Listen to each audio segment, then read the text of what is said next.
ఒకళ్ళే ఇచ్చారు చెయ్యి. మిగతా వాళ్ళు ఎత్తట్లేదు. అంటే ఇంకా డౌట్ అయింది ఆయన ఉన్నాడో లేడు అని. ఉన్నాడని నేనే ఒప్పుకున్నాను, మీరు ఒప్పుకోకపోతే ఎలాగా? యేసుక్రీస్తు అందరికీ ప్రభు అని అన్నారు, కానీ ఏ ఒక్కళ్ళ వర్గానికి ప్రభువు కాదు, ప్రపంచం అంతటికీ ఆయన ప్రభువే. Everybody, no caste and creed, ప్రతి వాళ్ళకి ఆయన ప్రభువే. అది తెలియజెప్పబడింది. అవునా కాదా? Praise the lord. మేము హిందువులు హైందవ్యంలో ఉండి మేము స్వర్గము అని అంటాము, మీరు పరలోకము అని అంటాము. మా అందరికంటే మీరు ఎంతో అదృష్టవంతులు పుట్టుకతోనే. ఎందుకనంటే భగవంతుడు మీకు ఆ పరలోకం చేరడానికి నేనే మార్గము, నేనే సత్యము, నేనే జీవము అని చెబుతూ ఇది ఒక్కటి మీకు అందించాడు. పరిశుద్ధాత్మని మీ మధ్యలో పెట్టి వెళ్ళిపోయాడు, మనందరి మధ్యలో పెట్టి వెళ్ళిపోయాడు. అందరి జీవితాలు దీంట్లోనే ఉన్నాయి.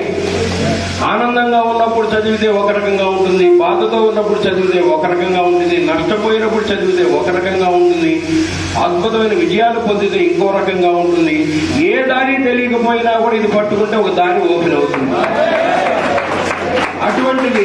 అటువంటి అదృష్టవంతులు అంటే ఒక లిఫ్ట్ అనమాట. ఒక లిఫ్ట్ ఎక్కి పరలోకానికి వెళ్ళిపోవచ్చు. మేము ఎక్కాలంటే రకరకాల మార్గాలు, రకరకాల శాస్త్రాలు తిప్పి తిప్పి తిప్పి తిప్పి గోల గోల గోల. మీరంత అదృష్టవంతులు ఎవరున్నారు ప్రపంచంలో?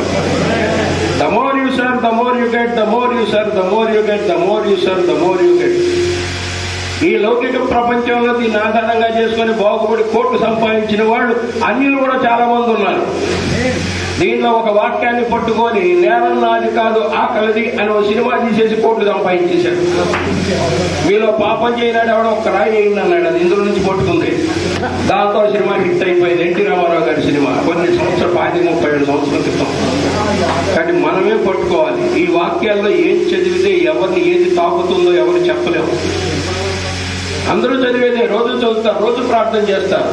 ఏదో ఆ వాక్యం స్పృశిస్తుంది, తట్టుతుంది. అక్కడి నుంచి అద్భుతాలు జరుగుతాయి. రోజు చదువుతున్నా కూడా అనేక మంది అనుకోవచ్చు, ఇంకా ఈ కష్టాల్లో ఉన్నాం, ఈ కష్టాలు ఎప్పుడు పోతాయి, అది ఎప్పుడు పోతాయి, ఇది ఎప్పుడు పోతాయని. మనం ఒక కార్యక్రమం మొదలుపెట్టి 4 అడుగుల ముందుకే ఇంకా ఆగిపోతాం. కాసేపు అడ్డంకి రాగానే ఆయన మనకేమైనా బాకీయా ఏంటి? ఈ ప్రపంచం మొత్తం పాలించే అతనికి మనకేమైనా బాకీయా? ఆయన ఎంత విశ్వాసంతో పట్టుకోవాలనేది ప్రతి ఒక్కళ్ళు ఆలోచించాలి. అప్పుడు అద్భుతాలు జరుగుతాయి. అంతేగాని ఆయన ఇవ్వడానికి సిద్ధంగా ఉన్నాడు, పుచ్చుకోవడానికి మనం సిద్ధంగా ఉండాలి. We must be ready to receive. మనకేం కావాలో ఇవ్వడానికి ఆయనకు సిద్ధం. అట్ ద సేమ్ టైం మనం కోరతాం, అది కావాలి ఇది కావాలని, ఆయన ఇస్తాడు. కానీ మీకు ఏది మంచిదో అది ఇవ్వడానికి సిద్ధంగా ఉన్నాడు అనేది గుర్తించాలి. మనం అడిగింది రాకపోవచ్చు, మనం ఫార్చ్యూనర్ అడగచ్చు, అది రాలేదనుకునే లోపల ఆయన BMW ఇవ్వచ్చు. ఏం చెప్పగలం? మనం సింగిల్ బెడ్రూమ్ హౌస్ ఇస్తే చాలు జగన్ అనుకోవచ్చు. నీకెందుకురా సింగిల్ బెడ్రూమ్, నువ్వు నా కార్యక్రమంలో ఉంటూ నీకు ప్యాలెస్ ఇస్తానంటాడు. అవి ఆలోచించాల్సిన అవసరం లేదు. పిలిస్తే స్పీడ్గా పలిగేటువంటి దేవుడు. ఒక్క క్రిస్టియానిటీయే కాదు, బైబిల్ పట్టుకుని ఎవరు పిలిచినా పలుకుతాడు. అనేది ఆయన గొప్పతనం. మరి నాకే పలుకుతున్నాడు అంటే మన అందరికీ పలుకుతాడు. ఎలా పిలుచుకోవాలి, ఎలా పలకాలి అనేది ఒకటి ఆలోచన. అది ఇది నాకు అక్కర్లేదయ్యా, నువ్వు నాతో ఉంటే చాలు అనుకుంటే చాలు. మనలో వచ్చి కూర్చుంటే అన్ని అయ్యే పరిగెడతాయి మన దగ్గర. మనం అడగాల్సిన పని లేదు, మనతో ఉంచుకోవాలి మనం. కాబట్టి నేను ఒకటే చెప్తా,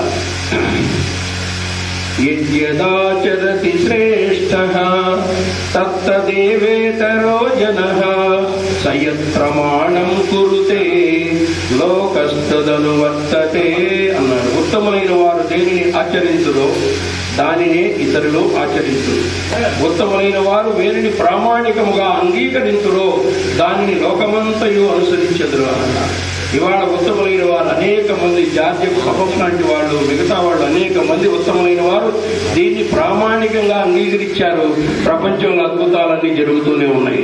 ఇవాళ అత్యధిక శాతం ప్రపంచంలో పట్టుకున్నది కూడా దీన్నే.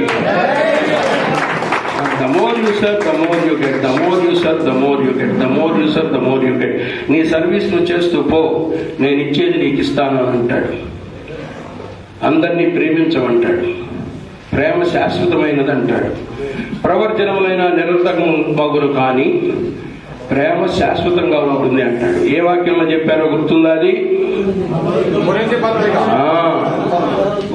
కొరింథీయులు 13:8 చదవండి.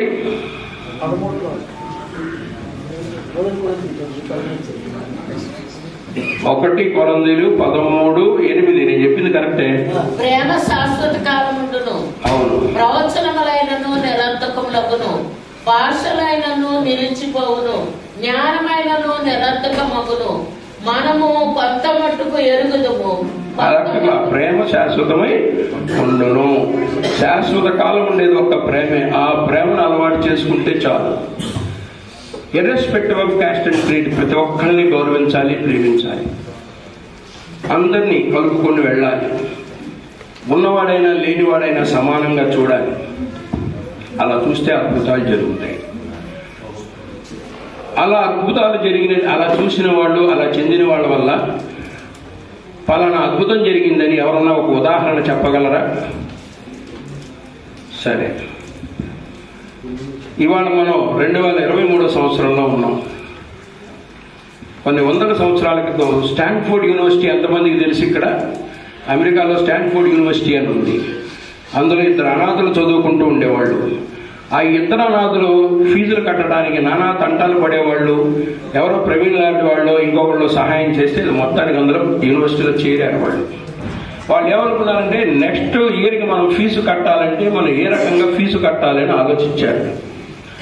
ఏదన్నా మన యూనివర్సిటీలో ఒక ప్రోగ్రాం పెట్టి టిక్కెట్లు అమ్మి ఆ టిక్కెట్ల ద్వారా వచ్చిన డబ్బుతో మనం ఫీజులు కట్టుకొని పుస్తకాలు కొనుక్కుందామని ఆలోచించి ఒక మ్యూజికల్ కన్సర్ట్ పెట్టాలని